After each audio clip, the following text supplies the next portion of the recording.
नमस्कार। प्रादेशिक समाचार के साथ मैं ज्ञानेश्वर प्रसाद श्रीवास्तव। पहले मुख्य समाचार।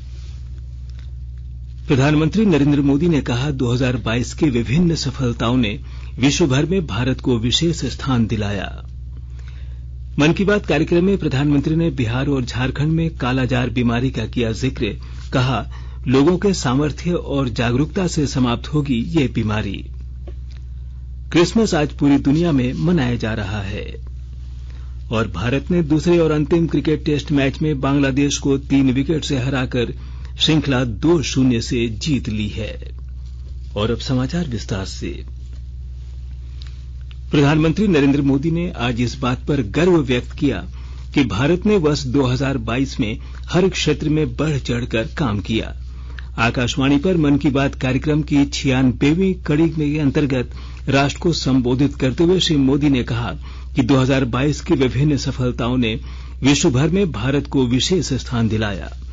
उन्होंने कहा कि 2022 ऐसा वर्ष रहा जिसमें भारत को दुनिया की 5वीं सबसे बड़ी अर्थव्यवस्था का दर्जा मिला और उसने 220 करोड़ कोविड वैक्सीन लगाने का रिकॉर्ड पार किया। उन्होंने कहा कि भारत ने $400 अरब के निर्यात का जादुई आंकड़ा पार किया और प्रथम स्वदेशी एयरक्राफ्ट कैरियर आईएनएस विक्रांत का स्वागत किया। प्रधानमंत्री ने खुशी जाहिर की कि भारतीय युवाओं ने खेल के क्षेत्र में बेहतर प्रदर्शन किया है। उन्होंने राष्ट्रमंडल खेलों में देश के प्रदर्शन और महिला हॉकी टीम की विजय की चर्चा की। प्रधानमंत्री ने इस वर्ष लोगों की शक्ति, सहयोग और संकल्प की सराहना की। प्रधानमंत्री ने कहा कि वर्ष 2022 एक भारत श्रेष्ठ भारत की भावना के विस्तार के लिए जाना जाएगा।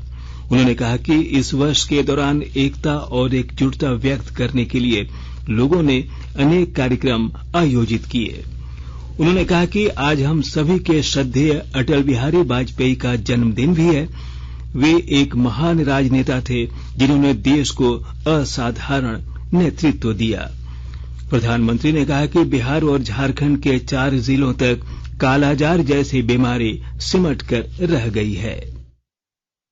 मन की बात के श्रोताओं को मैं एक और चुनौती के बारे में बताना चाहता हूं जो अब समाप्त होने की कगार पर है। ये चुनौती है, ये बीमारी है कालाजार। इस बीमारी का परजीवी सैंड फ्लाई यानी बालू मक्खी के काटने से फैलता है। जब किसी को कालाजार होता है उसे महीनों तक बुखार रहता है, खून की कमी हो जाती है, शरीर कमजोर पड़ जाता है और वजन भी घट जाता है। यह बीमारी बच्चों से लेकर बड़ों तक किसी को भी हो सकती है, लेकिन सबका प्रयास से कालाजार नाम की बीमारी अब तेजी से समाप्त होती जा रही है। लेकिन अब ये बीमारी बिहार और झारखंड के 4 जिलों तक ही सिमट कर रह गई है। मुझे विश्वास है बिहार झारखंड के लोगों का सामर्थ्य, उनकी जागरूकता इन 4 जिलों से भी कालाजार को समाप्त करने में सरकार के प्रयासों को मदद करेगी।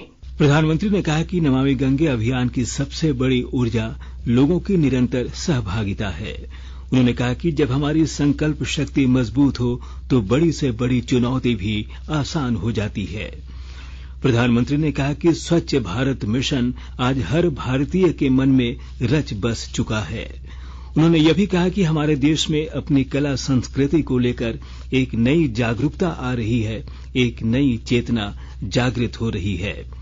प्रधानमंत्री ने कहा कि दुनिया के कई देशों में कोरोना बढ़ रहा है, इसलिए हमें मास्क और हाथ धुलने जैसी सावधानियों का और ज्यादा ध्यान रखना है। केंद्रीय स्वास्थ्य मंत्रालय ने राज्यों और केंद्र शासित प्रदेशों से देश के सभी स्वास्थ्य केंद्रों पर मंगलवार को मॉक ड्रिल आयोजित करने के लिए पत्र लिखा है। केंद्रीय स्वास्थ्य सचिव राजेश भूषण ने कहा कि इस पहल का उद्देश्य कोविड प्रबंधन में तैयारियों को सुनिश्चित करना है। स्वास्थ्य सचिव ने कहा कि मॉक ड्रिल के दौरान स्वास्थ्य सुविधाओं की उपलब्धता, बिस्तरों की क्षमता, डॉक्टर, नर्स और पैरामेडिकल कर्मियों की क्षमता देखी जाएगी। इसके अलावा जीवन रक्षक प्रणाली की सुविधा से युक्त एम्बुलेंस, जांच और चिकित्सीय ऑक्सीजन की उपलब्धता पर विशेष ध्यान दिया जाएगा। आकाशवाणी के ताजातरीन समाचारों के लिए आप हमारी वेबसाइट newsonair.com पर लॉग ऑन कर सकते हैं। ताजा समाचार Twitter handle @AIR news alerts और Facebook page All India Radio news पर भी उपलब्ध है।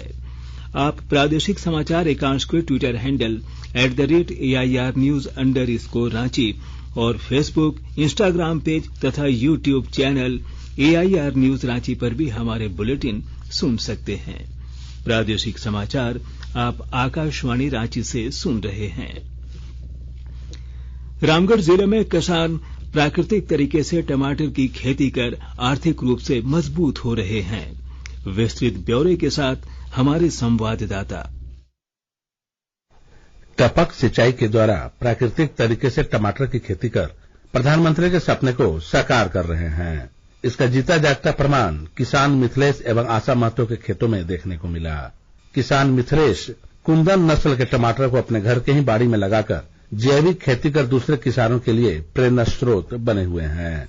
इन्होंने अपने खेत में करीब 500 से ज्यादा टमाटर के पौधे को लगाया है, जिसकी ऊंचाई 6 फीट से भी ज्यादा होती है और एक पौधा 10 से 12 किलो तक टमाटर उत्पाद करके देता है। इनके खेतों में लगे पके हुए टमाटर की ज्यादा डिमांड तो है ही, लेकिन अब रांची के व्यापारी इनके कच्चे टमाटर को भी अचार बनाने के लिए ले जाने लगे हैं। कौशल किशोर तिवारी, आकाशवाणी समाचार, रामगढ़। भारतीय विशिष्ट पहचान प्राधिकरण UIDAI ने 10 साल पहले जारी आधार कार्ड के लिए दस्तावेज नवीनीकरण कराने की लोगों से अपील की है। निवासी अपने आधार को माई आधार पोर्टल पर ऑनलाइन या निकटतम आधार केंद्र पर जाकर संबंधित दस्तावेजों के साथ सुधार करवा सकते हैं। आधार संख्या भारत में पहचान प्रमाण के तौर पर सर्वज्ञ मान्य है। 1100 से अधिक सरकारी योजनाओं और कार्यक्रमों सहित केंद्र सरकार से संचालित 319 सेवा प्रदान करने के लिए आधार पहचान का प्रयोग करती हैं। इलेक्ट्रॉनिक्स और सूचना प्रौद्योगिकी मंत्रालय ने कहा कि आधार कार्ड में वर्तमान पहचान और पता प्रमाण को अद्यतन बनवाना निवासियों के हित में है। दस्तावेजों को आधार में नवीनीकरण करने से जीवन यापन, बेहतर सुविधा पाने और सटीक प्रमाणीकरण में सहायता होती है। पूर्व प्रधानमंत्री अटल बिहारी वाजपेयी की 98वीं जयंती पर आज राष्ट्रपति द्रौपदी मुर्मू, उपराष्ट्रपति जगदीप धनखड़ और प्रधानमंत्री नरेंद्र मोदी ने उनकी समाधि सदैव अटल पर पुष्पांजलि अर्पित की। रक्षा मंत्री राजनाथ सिंह, गृह मंत्री अमित शाह, भारतीय जनता पार्टी अध्यक्ष जगत प्रकाश नड्डा और अन्य नेताओं ने भी इस अवसर पर पूर्व प्रधानमंत्री को पुष्पांजलि अर्पित की। इस मौके पर उनके स्मरण में एक प्रार्थना सभा भी आयोजित की गई। प्रधानमंत्री नरेंद्र मोदी ने क्रिसमस के अवसर पर लोगों को बधाई दी है। एक ट्वीट में श्री मोदी ने कहा कि मैरी क्रिसमस यह विशेष दिन समाज में सद्भाव और उल्लास की भावना को मजबूत बनाए। उन्होंने कहा कि लोग यीशु मसीह के नेक विचारों का स्मरण करते हैं और समाज की सेवा करने पर जोर देते हैं। भारत ने दूसरे और अंतिम क्रिकेट टेस्ट मैच में बांग्लादेश को 3 विकेट से हराकर श्रृंखला 2-0 से जीत ली है। आज ढाका के शेरे बांग्ला नेशनल स्टेडियम में 8वें विकेट के लिए श्रेयस अय्यर और रविचंद्रन अश्विन के बीच नाबाद 71 रन की साझेदारी हुई।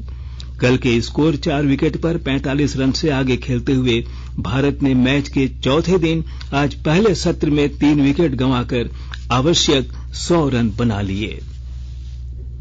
अंत में मुख्य समाचार एक बार फिर। प्रधानमंत्री नरेंद्र मोदी ने कहा कि 2022 की विभिन्न सफलताओं ने विश्व भर में भारत को विशेष स्थान दिलाया। मन की बात कार्यक्रम में प्रधानमंत्री ने बिहार और झारखंड में कालाजार बीमारी का किया जिक्र। कहा, लोगों के सामर्थ्य और जागरूकता से समाप्त होगी ये बीमारी। क्रिसमस आज पूरी दुनिया में मनाया जा रहा है। और भारत ने दूसरे और अंतिम क्रिकेट टेस्ट मैच में बांग्लादेश को 3 विकेट से हराकर श्रृंखला 2-0 से जीत ली है। इसके साथ ही आकाशवाणी रांची से प्रादेशिक समाचार का ये बुलेटिन समाप्त हुआ। नमस्कार।